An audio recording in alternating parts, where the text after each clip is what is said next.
Hi, everyone. My name is Tessa. I was not planning on speaking, so please don't judge me if I fumble. I got a little nervous. I did help plan this. I'm very good at that, but this stuff is not always my strength.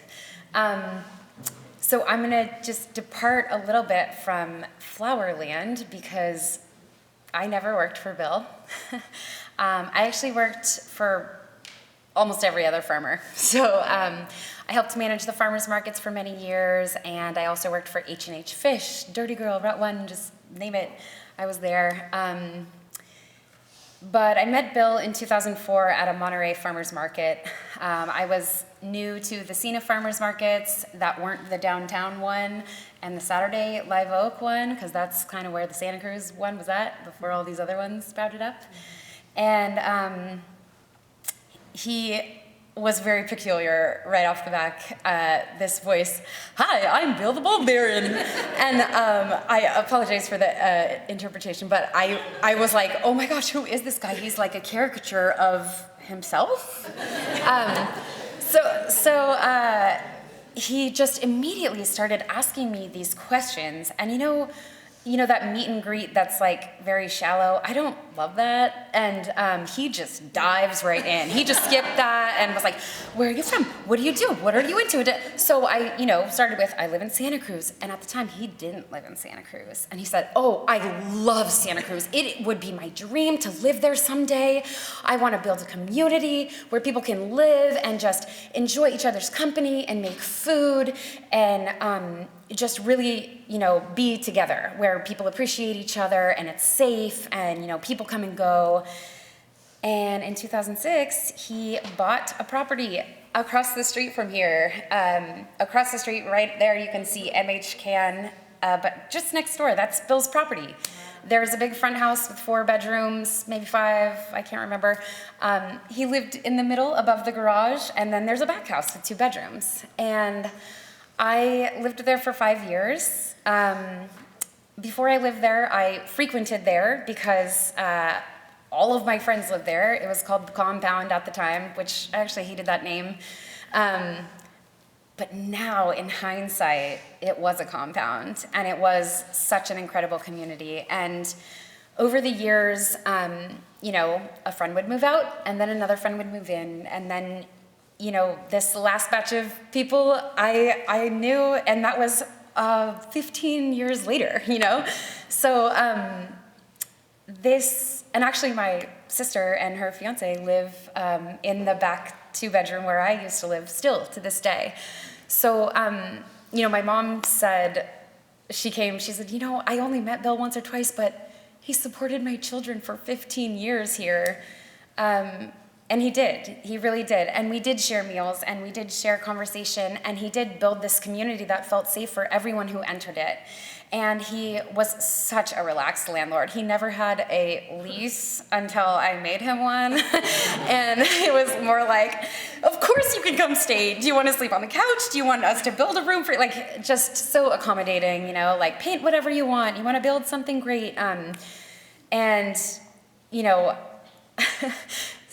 I didn't work in farms in the later part. I had more like businessy types of jobs, and oftentimes I was dressed really nicely, and I would come home after dark, and Bill would be in the driveway with a headlamp, unloading flowers covered in dirt, maybe post Lillian's with some food with the dirt. And he would always want to hug me, and I was like, but I did it anyway because he's so lovely, and it was such a genuine interaction every single night. And I know nothing about flowers, but I love them, and I love to hear Bill talk. And I've always been drawn to passionate people, and Bill was like out of his mind passionate, just one of the more passionate people I think I've ever met in my whole life. And for many, many hours, I have sat with him on the back of the truck, listening to him talk about all of the different types of narcissists that exist, that he has created, the names of them and how he spliced them. I actually have this weird thing for Gregor Mendel. I remember from like 2nd grade and 7th grade when we did little activities, so I was very into like, okay, are these stalks soft or hard? Are these flowers, are there 5 petals or 4 petals or like multiple petals? I don't remember the verbiage that he was using, but it was fascinating to me. And I just can't believe that somebody spent their time that way. I just knew he was the luckiest man in the world. And before the other day, I'd really only been to the farm one time, and I didn't even really walk around. I was sort of just like dropping something off and saying hi because I was on my way down. And my siblings and I all went camping in Big Sur last weekend, and on the way home, we stopped at Bill's farm. And I don't think anyone was there but us, but we sat on the hill and we walked through the flowers, and I cried, and there were red-tailed hawks, circling above. There were snakes on the ground, and there were coyote footprints, and little birds peeking in the flowers and moving to the next ones, and hummingbirds, and all the pollinating bees. And from every angle, it was sunny and 65, 70 degrees, and you can see the ocean. And I thought to myself, what the hell am I doing with my life? Like, this guy totally has it figured out. I can't believe I've got everything backwards. But honestly, it's a little slice of heaven. And I really encourage you all to go there. Jamie and Mark and Casey and so many of us will be there tomorrow hanging out with beers and leftover food and all that jazz.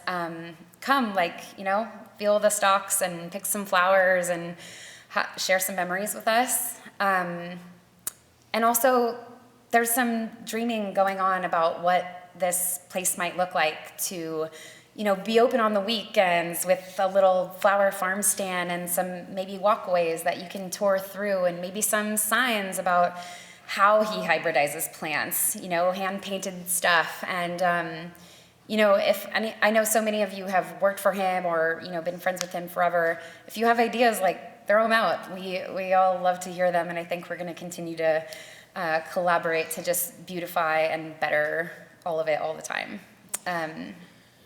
So feel free to reach out, obviously.